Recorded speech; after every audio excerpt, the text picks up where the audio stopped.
नमस्कार, आपका स्वागत है जानो अनमानो में। मैं अंजू व्याला इंटरजारा वास्तुशास्त्री और न्यूमरोलॉजिस्ट आपका स्वागत करती हूँ।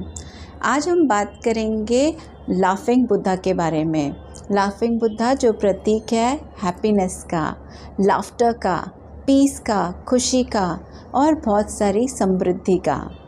इसको हम घर में लगाते हैं, ऑफिस में रखते हैं और हम चाहते हैं हमारी लाइफ में खुशियाँ हों। हम क्यों इतनी मेहनत करते हैं, हम क्यों इतनी भाग दौड़ करते हैं? एंड ऑफ द डे हम चाहते हैं हमारी फैमिली मेम्बर्स, हम सब खुश रहें।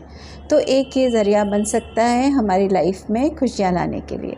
आइए जानते हैं कि लाफिंग बुद्धा किस किस टाइप में आता है और उससे हम कैसे अपनी लाइफ में मैनिफेस्ट कर सकते हैं बहुत सारी खुशियाँ। तो आइए जानते हैं। सबसे पहले हम जानेंगे वो लाफिंग बुद्धा के बारे में जिसके हाथ में सैक होता है या बोरी बोल सकते हैं। वो सिम्बलाइज़ करते हैं कि वो हमारी सारी सफ़रिंग, मिजरी, जो भी दुख दरिद्रता हमारे घर में है वो एक पोटले में बांध के, एक बोरी में बांध के ले जाते हैं और बहुत सारी खुशी हमारे जीवन में लाते हैं।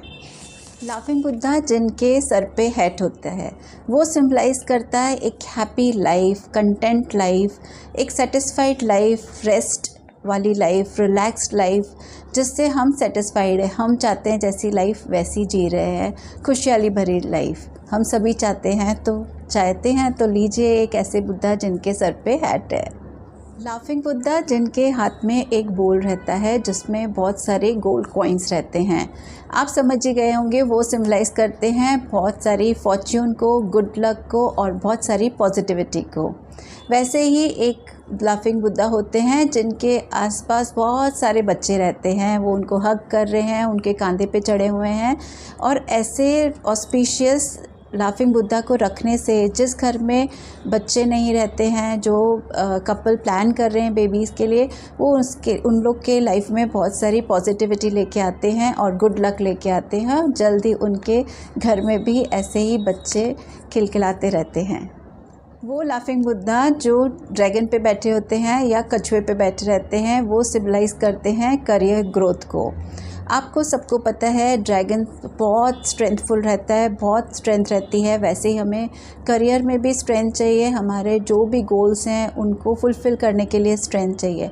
वैसे ही कछुआ आपको पता है प्रतीक है स्टेबिलिटी का, लक्ष्मी का। तो वैसे ही हमें हर चीज़ में जो भी हम काम करते हैं उसके रिज़ल्ट्स अच्छे चाहिए रहते हैं। हम चाहते हैं कोई हर्डल नहीं आए, कोई रुकावट नहीं आए जो काम।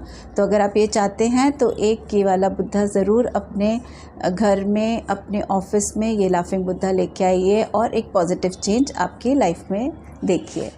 लाफिंग बुद्धा जो नगेट पे बैठे हुए हैं, लार्ज हिप ऑफ नगेट्स रहते हैं और स्मॉल नगेट्स वो दे रहे हैं, वो सिम्बलाइज़ करता है कि वो हमारी वेल बीइंग के लिए हमारे साथ हैं।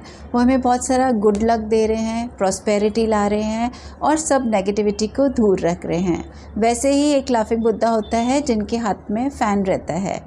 वो फ़ैन इसलिए रहता है, वो सिम्बलाइज़ करता है कि सारी हम घर की नेगेटिविटी को बाहर कर देंगे, जो भी हमारी सफरिंग है वो सब चली जाएगी और हमारी लाइफ में खुशी आएगी। वैसे ही एक लाफिंग बुद्धा होते हैं जिनके हाथ में एक बॉटल गॉड रहती है, एक फ्रूट रहता है बोल सकते हैं। वो बताती हैं कि हम हमारी जो भी हार्ड वर्क है उसके फ्रूट्स हमें मिलेंगे। हम जो भी अच्छे से मेहनत करेंगे, अच्छी मंशा के साथ करेंगे, उसके रिज़ल्ट्स अच्छे आएंगे और हमारी लाइफ में बहुत सारी खुशियाँ आएंगी। अब हमने जान लिया किस किस प्रकार के लाफिंग बुद्धा आते हैं मार्केट में और वो क्या क्या सिम्बलाइज़ करते हैं, हम उनके साथ क्या क्या अच्छी वेल बीइंग को मैनिफेस्ट कर सकते हैं। आइए अब हम जानते हैं कि इस स्टैचू को जो इतना हमें अच्छी खुशियाँ लाइफ में देने वाला है उसको किस डायरेक्शन में रखना चाहिए जिससे हम अबंडेंस ले पाएँ, उसकी पूरी एनर्जी को अच्छे से यूटिलाइज़ कर पाएँ। तो आइए जानते हैं। लाफिंग बुद्धा को हमेशा ट्राई करिए कि हमारी जब भी दरवाज़ा खुलता है उसके सामने जैसे कोई एंटर हो सबसे पहले लाफिंग बुद्धा को दे। एक तो उसका मूड तो अच्छा हो ही जाएगा, सारी नेगेटिविटी बाहर ही रह जाएगी और वो पॉजिटिव एटीट्यूड के साथ घर में एंटर करेगा। सेकेंडली, अगर आप चाहते हैं कि बहुत अच्छी ग्रोथ हो, आपका वेल्थ वाइज आपकी अच्छी प्रॉस्पेरिटी आए, तो आप उनको साउथ ईस्ट में भी रख सकते हैं।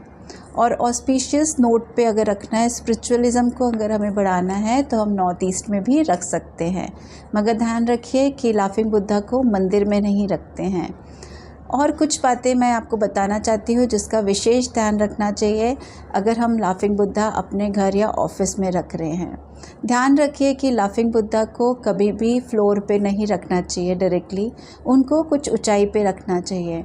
उनकी पूजा तो नहीं करते, मगर अगर हम किसी चीज़ को दिल से चाहते हैं और मैनिफेस्टेशन के पॉइंट ऑफ व्यू से लेते हैं तो हमें उनका आदर करना चाहिए, सम्मान करना चाहिए, तभी तो वो हमें वो चीज़ें देंगे जो हम चाहते हैं। वैसे ही हमेशा उनको डस्ट फ्री रखना चाहिए, टाइम टू टाइम क्लीन करिए। और ये क्लीनिंग से मुझे एक बात ध्यान आई कि काफ़ी लोग ऐसे मानते हैं कि अगर उनके टमी को हम रब करते हैं तो मैनिफेस्टेशन फास्ट हो जाता है और रिजल्ट्स मिलते हैं।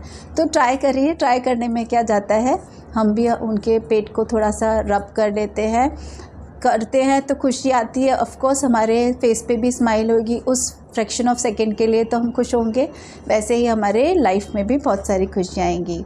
आशा करती हूँ आज का वीडियो आपको अच्छा लगा होगा और मैं चाहती हूँ आप भी अपने घर, ऑफिस और अपने परिवार का एक लाफिंग बुद्धा को लाके एक पार्ट बनाइए, अपने घर की खुशियाँ लाइए, उसके साथ खूब सारी अपने मैनिफेस्टेशन करिए और बहुत सारी पॉजिटिविटी अपने घर में और अपने लाइफ में अट्रैक्ट करिए। नमस्कार।